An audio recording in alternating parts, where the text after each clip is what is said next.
My name is Brian Webb, and I'm involved in the module Sustainable Transport.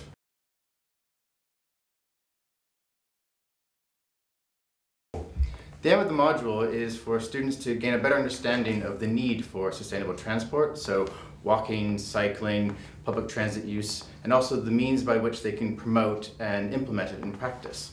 So one of the reasons for this is essentially the burden that conventional transport, so cars, has put on the environment in terms of pollution, carbon dioxide emissions, non-renewable resources, but also society as well. So people, their ill effects on health and the quality of life and the public environment around us.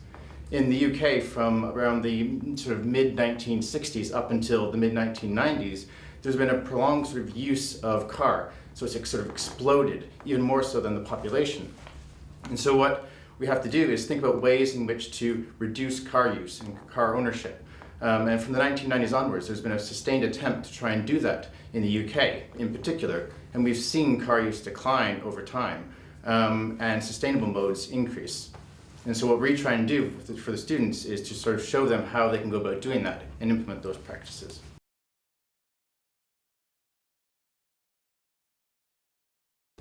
Essentially, a lot of it is a mix between theory and practice, so we try and balance the two out for them. So one of the key aspects that we look at are some of the historic drivers of sustainable transport, so how over time people and cities have changed how they move and travel between one place and another, and how particularly nowadays we're trying to shift that mode back into more sustainable transport approaches. We also talk about the evaluation of transport. So how have projects in terms of transportation been evaluated over time, and how that evaluation process has favored the car versus more sustainable transport modes, and how that's now shifting to sort of try and favor sustainable transport processes.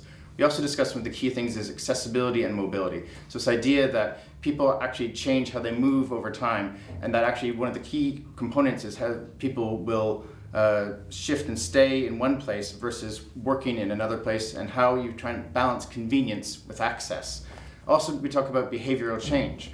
So this idea that we can change people's behavior, how they change their transportation modes, how they move around in different spaces, simply by policy mechanisms and incentives and also disincentives towards things. On the practice side of things, we talk about sustainable street design. So how can we design streets to facilitate more sustainable travel, better walking environments, cycling environments, bus facilities, these sorts of more practical design elements. And also the link between transport and spatial planning. So how does sustainable transport link into land use over time and place as well? And then we also talk about housing and transportation.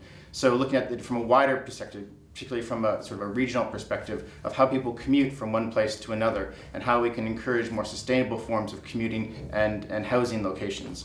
And within all this, we get guest speakers in to do different discussions about on-the-ground aspects of planning and practice in terms of sustainable transport.